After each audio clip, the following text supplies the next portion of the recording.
de bien écouter l'avocat avec respect, avec attention, de bien écouter toutes ses paroles, de tout ce qu'il va dire et de bien le respecter s'il vous plaît.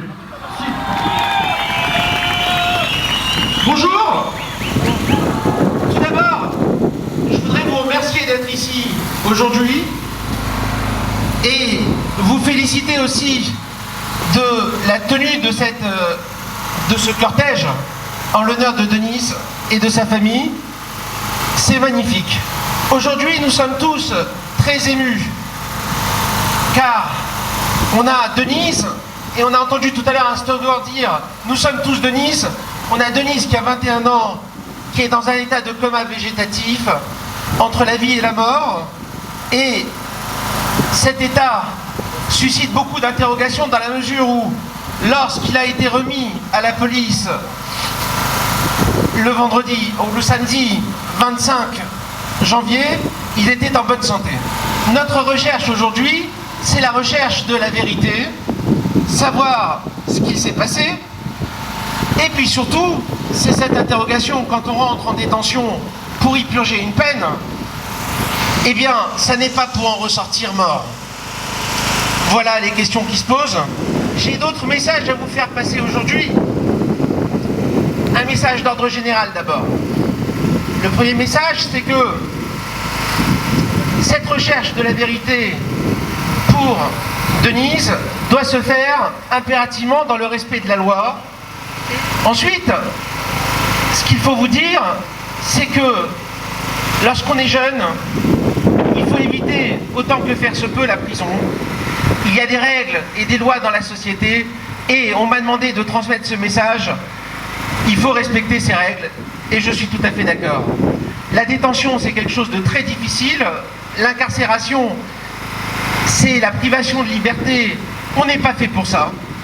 L'homme est né libre et est fait pour vivre en liberté. Lorsqu'on se retrouve en détention, c'est une violation de cette liberté et il faut tout faire pour rester libre en toutes circonstances. Voilà, aujourd'hui, nous sommes face à un drame. Nous allons tout faire pour essayer de remonter la situation. Les médecins qui sont au chevet de Denise luttent pour qu'il aille mieux. Je ne sais pas si ça sera possible. Il y a un appel de la famille également aujourd'hui qui consiste à appeler des grands médecins pour venir se pencher sur le cas de Denise et pour voir si il est possible d'améliorer encore sa prise en charge médicale. Voilà, je vous remercie du soutien que vous avez apporté à Denise et à la famille Aydin. Bouge pas, face contre terre, il tombe le repère. Primo, c'est casse lacrymo sur les réfractaires. Deux causes, deux camps, c'est le parquet face au pavé. Dans le nôtre, y'a pas de preuves et le peuple crie pas AV. Bavure, rature, témoignage sous pression. Fausse confession, tragédie sans dispersion. Vilain petit canard, on est des terres comme des spartiates. Tous hal pour huer leur justice partiale. Yeah, on les tue parce que les juges n'ont rien avec l'hypocrisie. Culpé par des justiciers qui barrent une vérité pleine de fantaisie.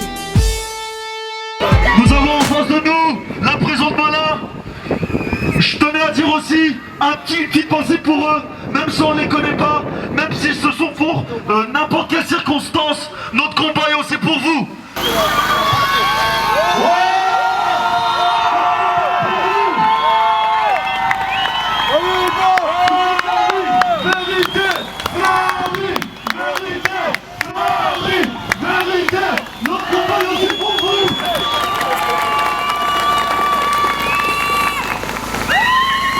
Aujourd'hui, nous sommes ici. Bon, la justice va faire son travail. Qu'on le veuille ou pas, on est obligé de l'accepter. Qu'on le veuille ou pas. On n'est pas d'accord de ce qui arrive à Denis. C'est une injustice qui n'est pas supportable pour la famille.